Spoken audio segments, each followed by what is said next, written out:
Hola oyentes de Radio Sefarad, volvemos a encontrarnos con Pablo Dreisig para seguir poniendo nuevos libros de filosofía y pensamiento judío en nuestro anaquel. ¿Qué tal, Pablo? ¿Qué tal, querido Jorge? Sí, vamos a colocar un libro, Jorge, y en este caso, y un poco eh, en, en ocasión de una semana muy especial, vamos a colocar un libro de Primo Levi. Por supuesto que toda la obra de Primo Levi es un must, hay que leerla, es fundamental, es un imprescindible en una biblioteca como la que estamos construyendo de pensamiento judío, pero justamente dentro de Primo Levi puede ser considerado alguien que cultiva lo que se ha dado en llamar literatura concentracionaria, que tiene muchos representantes. Algunos hacen más énfasis en un relato, una narrativa mucho más reconstructiva, vivencial, de sus propias experiencias, que vale como tal, y otros imbrican esas experiencias, esa primera persona, esa narrativa de sí, con reflexiones filosóficas, con pensamientos acerca de el sentido de la historia. Hay otros que han, no sé, como Viktor Frankl, Bruno Bettelheim, que han ido por aspectos vinculados a la psicoterapia. En el caso de Primo Levi, y sobre todo el libro que hoy vamos a colocar, la reflexión tiene que ver con aspectos fundamentales de la filosofía y del pensamiento. El libro forma parte de lo que el propio Primo Levi llamó la trilogía de Auschwitz, conformada en primer lugar por el volumen, el libro Si esto es su nombre, en segundo lugar por el volumen La tregua, y precisamente el libro que vamos a colocar hoy en el anaquel, Los hundidos y los salvados, entiendo que se publica en 1986. Este libro entonces cierra la trilogía. No va a ser la única trilogía de la que vamos a hablar hoy, así que estamos un poco signados por la trilogía en la emisión de hoy. Ya veremos por qué. Yo decía, este libro se publica en el 86, creo el original en italiano, Primo Levi lo publica en el 86. Yo tengo la edición de Mushnik del 2000, y el libro recorre, este volumen, aunque no renuncia a la evocación de los episodios y de los padecimientos en los lagers, en los campos, este tercer volumen está constituido más bien por reflexiones, reflexiones mucho más universales y generalizables, partiendo de experiencia límite en el campo. Me quiero detener dentro de este libro muy particular de Primo Levi, Los hundidos y los salvados, en un capítulo que comienza con una reflexión crítica acerca de un film del 64, un film italiano del 64, una película de Michelangelo Antonioni, una película con Mónica Vitti como protagonista, y uno puede pensar, bueno, ¿por qué Primo Levi elige como blanco crítico una película de Michelangelo Antonioni, es una película de tipo existencialista, estas películas bien de la década del 60, donde los personajes tienen dificultades de comunicarse, hay silencios, o sea, recuerdo Moderato Cantabile, las películas de Resnais, las películas francesas, y en este caso, Primo Levi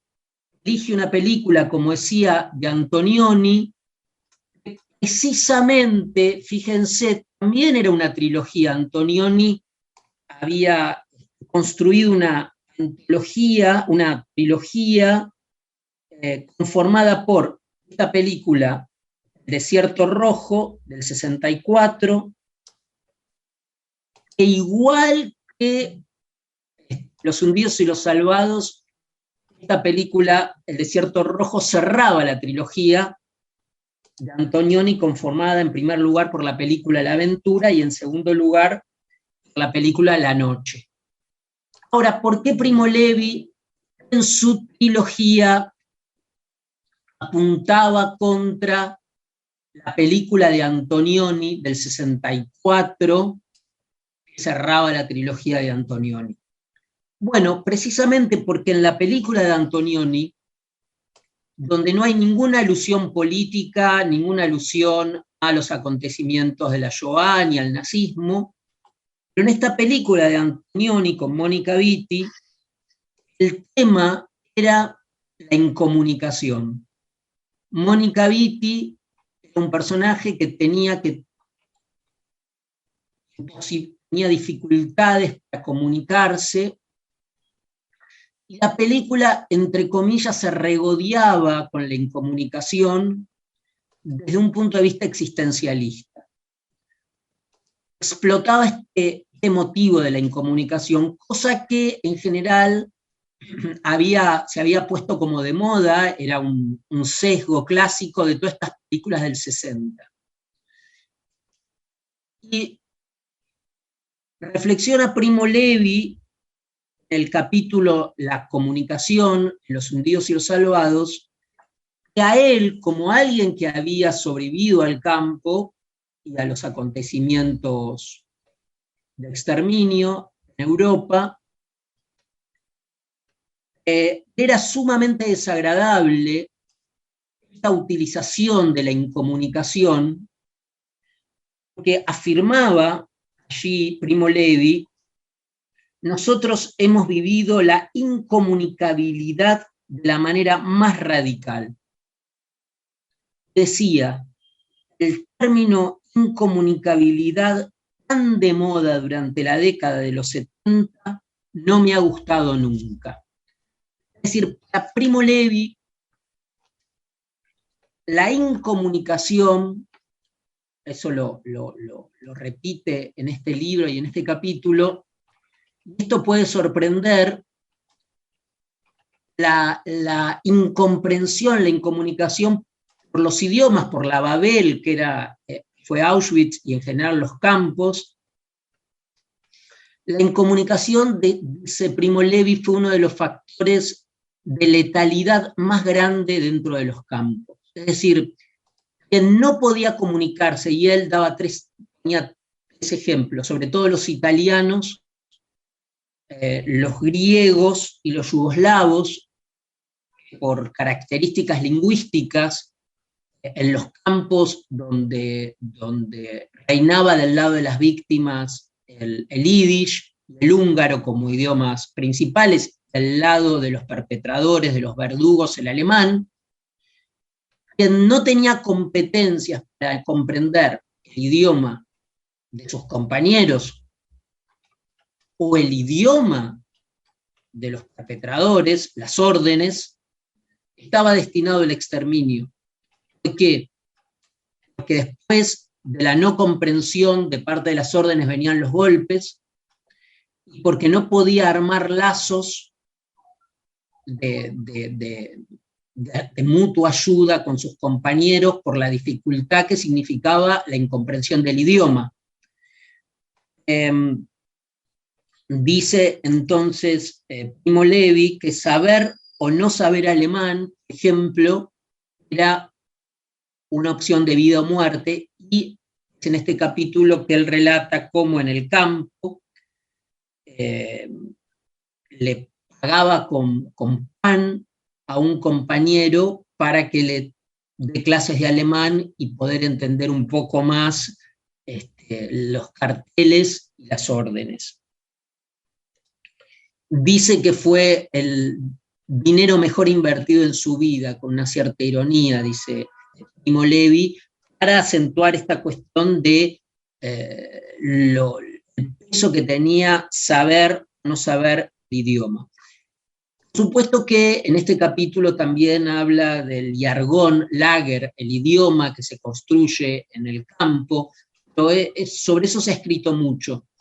Me interesaba ahora retomar esta polémica con Antonioni y su disgusto por esta cuestión de la incomunicabilidad como una característica existencial o como una poética, cuando en realidad era una de las causas principales de padecimiento en los campos. También para quienes les interese el tema, hay un video que es accesible en YouTube, es una entrevista a Primo Levi, subtitulada en español aparte, de 1982, que se le hace la entrevista a Daniel Toaf, y que es una entrevista a Primo Levi, decía del 82, y toda la entrevista es en el bus, en el autobús, de una, entre comillas, visita de Primo Levi y un contingente de sobrevivientes a los campos en Polonia. Y en el trayecto que se realiza la entrevista, y que digo está disponible, Primo Levi vuelve sobre este tema y dice: hay una diferencia abismal entre un hombre que sabe comunicarse y uno que no. Se refiere, ¿no?, en el campo. Uno se salva y otro no. Dice, y ahí dice que la mortalidad de los italianos fue una de las principales, no en cantidad de internos, de judíos italianos, pero sí en mortalidad. Decía que morían los primeros días por no entender las órdenes. Lo mismo decía de los yugoslavos, los judíos yugoslavos y los judíos italianos y los judíos griegos. Entonces, la reflexión, la recomendación de los hundidos y los salvados, que aparte unas reflexiones muy interesantes sobre la violencia, Primo Levi en este libro, que no me voy ahora a detener en eso, pero quienes lean el libro de los hundidos y los salvados, por ejemplo, es un libro que reflexiona sobre el asesinato de Aldo Moro en Italia, ¿no? Entonces, no es un libro de recuerdos solamente, sino que es un libro, como vemos, que hace funcionar la memoria de esos acontecimientos, pero hacia el presente. Entonces, por ejemplo, allí Primo Levi llega a hablar del asesinato de Aldo Moro y habla de la violencia, ¿no?, de esta violencia a veces injustificada. Muy interesante. Entonces yo diría que dos cosas. Primero que también quiero decir que se editó en España, creo que incluso por Mushnik, la trilogía entera de Auschwitz, en un solo volumen. Yo la tengo en volúmenes separados. Hoy colocamos un volumen que es Los hundidos y los salvados. Pero a nuestros oyentes, los que quieran tener la trilogía, hoy está editada en un solo volumen incluso. Así que es interesante eso también. Y por supuesto toda la obra de Primo Levi, la obra narrativa de Primo Levi, el libro El sistema periódico también, que es otra joya. Todo Primo Levi vale la pena leer. Incluso, como decía, los cuentos, incluso tiene cuentos para niños. todo Primo Levi vale la pena. Dentro de la literatura, junto con Antelme, son esos, esa literatura concentracionaria, pero que aparte da un paso más hacia una reflexión más universal, ¿no? Que no es fácil. Jean Améry, estoy pensando, hay muchos que han, no solo han dado testimonio, sino han podido universalizar su experiencia y elaborar una reflexión. Por supuesto que estas reflexiones nunca son lecciones, ¿no? Porque la palabra las lecciones de la Shoah, las lecciones de Auschwitz, da a entender o vehiculiza una idea que es un poco polémica, que es la idea de que hay una pedagogía del sufrimiento, cosa que los más lúcidos de estos autores se niegan a aceptar. Es una manera, es un desvío para justificar los acontecimientos, de algún extraño modo, decir que todo esto tiene enseñanzas. Eso es un tema que hay que tener cuidado también cuando se dice que tiene enseñanzas.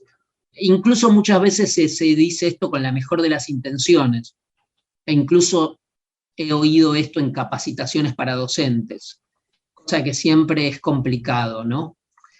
Así que sin más, recomendar a los oyentes Los hundidos y los salvados y pensar esta idea de la incomunicabilidad y la comunicación. Pues una recomendación que viene muy acorde a los tiempos en que estamos emitiendo este mismo programa, cercanos al Día Internacional de la Memoria del Holocausto. Este es más allá que un testimonio, es una reflexión y por tanto invitamos a todos a realizarla a través de sus páginas. Y a ti, Pablo, como siempre, agradecerte que nos hayas guiado por estos caminos. Gracias, Jorge.